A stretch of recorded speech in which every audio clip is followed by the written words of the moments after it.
Hi again, everybody, and welcome to another edition of Litter Media Live. It is a special edition. Very special. Not just because it's a special edition, but it's special because we've got For Tots and Paul Pollard with us. Well, thank you. Good to see you. Very nice to be here. Yeah. Coming up in a moment, we'll tell you about this year's show, so stick close for that.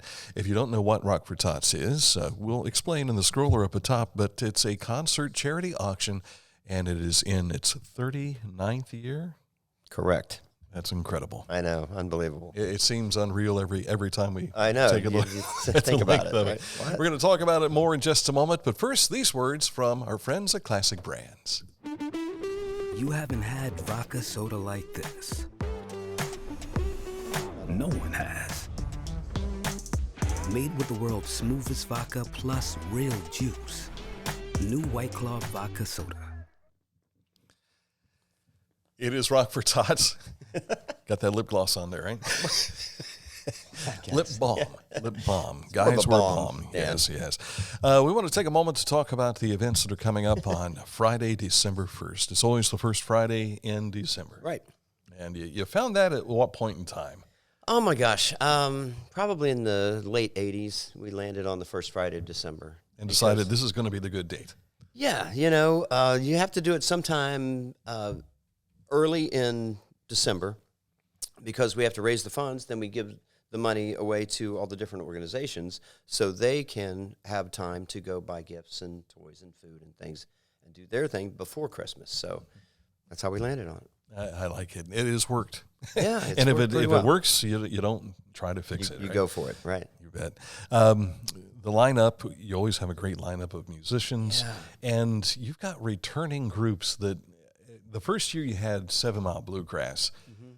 It was completely different than what you're used to having at this auction event, and they've been back every year since, haven't they? Yeah, we've had metal, punk, rap, everything, and then the 7 Mile Bluegrass guys came along and just blew the doors off the place, actually. Yeah. And everybody loved them, and they've just been great partners with us. Really, everyone who's involved, you guys, to the bands, to the volunteers, to the organizations that we support are all very much partners with us, So these guys, we just look forward to working with them every year and see them out when we're out doing sound gigs and things, throughout the year. But it's always, we're For Tots, right? So it's like, yeah, let's do it.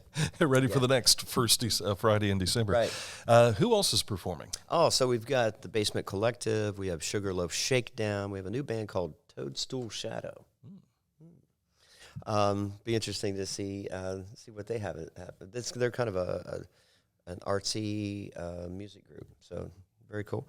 Who else do we have? We have Felony 4, which is a great band that plays in the area. We also have Gypsy Jug Band, which is kind of a secret. We're not supposed to say that, so they're going to. I haven't seen them together for a while. They're reemerging. Nice. So, I like that. So don't tell anyone. And Good and Stout will be performing as well. And I think, did we cover everyone there? I think, yeah. You mentioned Sugarloaf Shakedown, we did, yeah. So. Who has a new album. 7 Mile Bluegrass has a new album. There's a real resurgence of original music here in town and in the area. And it's going to be showcased at the show, For Tots show. Will we get to hear Paul Pollard sing yet again? Yeah, so definitely going to be playing this year. We lost our great friend Tim Ellis this year, and we're going to do a special tribute to Tim.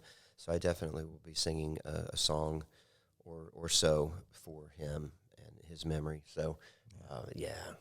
I did not know Tim, but I know in talking with others and reading the tributes on Facebook, this guy showed up all the time and helping For Tots in a special way. Right, yeah. So I met Tim, 30-some years ago when we were doing the shows for years and years at the Elks Hall down on 2nd Street. And we would take a couple of days to set up the show because we had to treat the room and then get the items in there and tag everything. So this tall, lanky guy came in with a big smile one day, and he said, "Hey, I'd like to help." And I met Tim there, and every year he would show up on the day before the show and bring a toolbox, bring his truck. Do you need me to go get anything? You need me to put anything together? So he would always be, okay, here's this box of stuff that's supposed to be something, and we would sit there and figure it out. But he would work with us all day into the night, and we shut down the show. We come back the next day, and there's Tim bidding. And he would buy tons of stuff. And I came to find out later that he gave practically all of it away to kids that needed it. So that's great. God bless him, man. I love the guy and miss him terribly. This is I guess the multi-purpose of this event, because it helps children's charities. You've got a number of kids you've helped each and every year. And it may not be individually. It started off kind of individually, sure. But you started giving money to other donations to, like, the police departments to buy stuffed animals for when kids are involved with. Right, we did the teddy bear treatment program for years. Those types of things. So it's not like adopting a family in here and there. It is spread out because it's become so large in that respect. Right. I hope we've been wise with the blessings and all that, but what we've done is over the years we've been supporting these many organizations.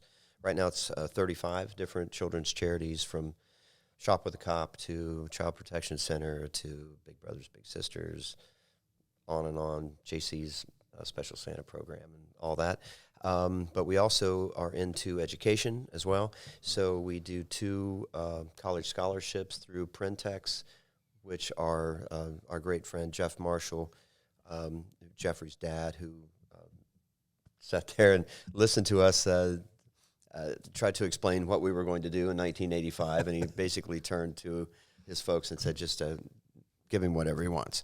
And they've been giving us tickets, programs, all that for all these many years. So when he passed, we wanted to honor him with that scholarship. So, and we also have a partnership with OUC, where we do a college endowment program with them for area students. So, and those educational programs are funded through the donation of the Norse family, who's been with us now for nearly all of the 39 years. Whenever they came to town, they jumped in. So that's who is behind that. Mm-hmm. Yeah. And back briefly on Tim Ellis, while Rock for Tots has given in that fashion, people like Tim have purchased these things not for their own use, right, but to redistribute back into the community in special ways. Isn't that wild? Yeah. I mean, I've known of folks doing that. There's also folks that throw special Rock for Tots parties at their house prior to coming to our show. I remember years back there was a group of folks that would do a party called Shots for Tots. So they would do some of that. They'd pregame at the house a little bit and then come down to our thing and spend the night with us. So it was a lot of fun. It makes the audience kind of wild too. Well, there's nothing wrong with an animated audience. Yes, you know what I'm saying? It makes it more lively. Yeah, no question for sure. There. Are you still auctioning bands? We are. All these bands will be up for auction. So how sweet is that for the bands to come and perform? But then they also turn around and step in front of the curtain and say, buy me for a party or a gig or something. Yeah. So that's one of the big ways that we make the money that we're able to make to be able to help the organizations. One of the bands I got to mention who is just did their final show was the Weegians. Right. And that group, far and away, have raised the most money as a band. We tallied up, and they've helped us raise over $100,000, in their musical career, by auctioning themselves off and participating with the show.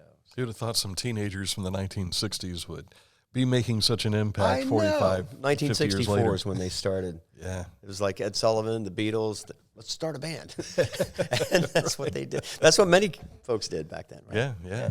And of course, a year later, here comes the Beatles, right? And everybody wants to be them, right? So, this event takes a lot of people to put together, and I know you don't have time to name everybody, but there's a lot of close people, friendships you've made just through this. No doubt. Yeah, for sure. I should give a big shout out to David Blosser, Karen Blosser as well. They've been instrumental throughout this whole thing.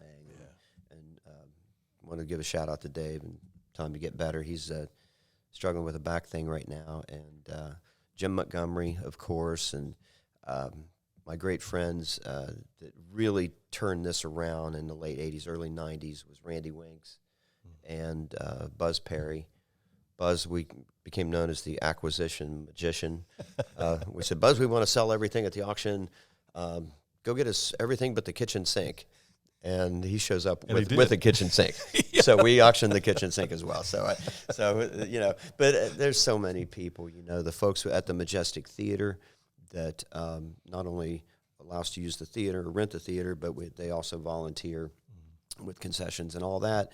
The folks at the Elks that we were with for 30 years, beautiful people, and always there to help us, and people like Tim, and the folks that just show up every year. P.D. Seaman comes to mind.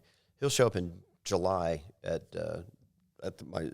work or whatever and go, I've got 3 bicycles and 2 things. Where do we put them? It's for the show in December, Yeah, how about at your house until you get there? Love that guy. But, and I could go on. I'm sure I'm forgetting somebody. But, yeah, there's all those folks that really look forward to it. The bands really look forward to it. It's been a blessing in a lot of different ways.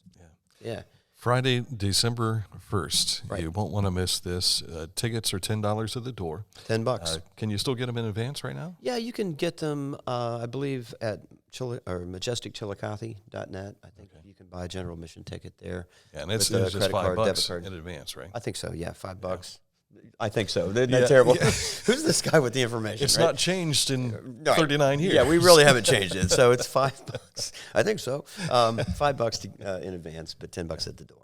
And if you want to see some of the items that are up for auction, which the footage you've been watching behind us is from previous events, but you have some of those auction items on your Facebook page. We do, and it's really starting to come in. We've got some cool stuff, and I'll get lost in the weeds if I start naming all that. Yeah. But there's bikes, there's TVs, there's a pinball machine, there's all kinds of cool stuff. And if you like Ted Nugent, I saw they got some cool autographed Ted Nugent stuff. Right. So, anything we've missed? Oh, man, I just want to thank you. Thanks for having us in, every year. Our pleasure. Coming down and shooting all the great footage. And thank you to everybody out there that's watching and supports Litter Media and supports stuff that happens here in our area, because we were talking before we went on air about how there's some really special people that's here in town that's really reviving the area and the different entities within the area. It's always been a special place, but there's a new energy that's pretty exciting. The Christmas spirit. The Christmas spirit. Being felt year-round. God bless us, everyone. Everyone, you bet. It's not Christmas until we see Santa on the holiday open house downtown, but we usually catch up with Paul before then. So it's really not Christmas till we see Paul. Then Santa gets involved. So there we go. The big guy. Love you, man. Thank you. Love you. Thank you. Paul Pollard, Rock for Tots, coming up Friday, December 1st at the Majestic Theatre in downtown Chillicothe. That's it for this edition of Litter Media Live.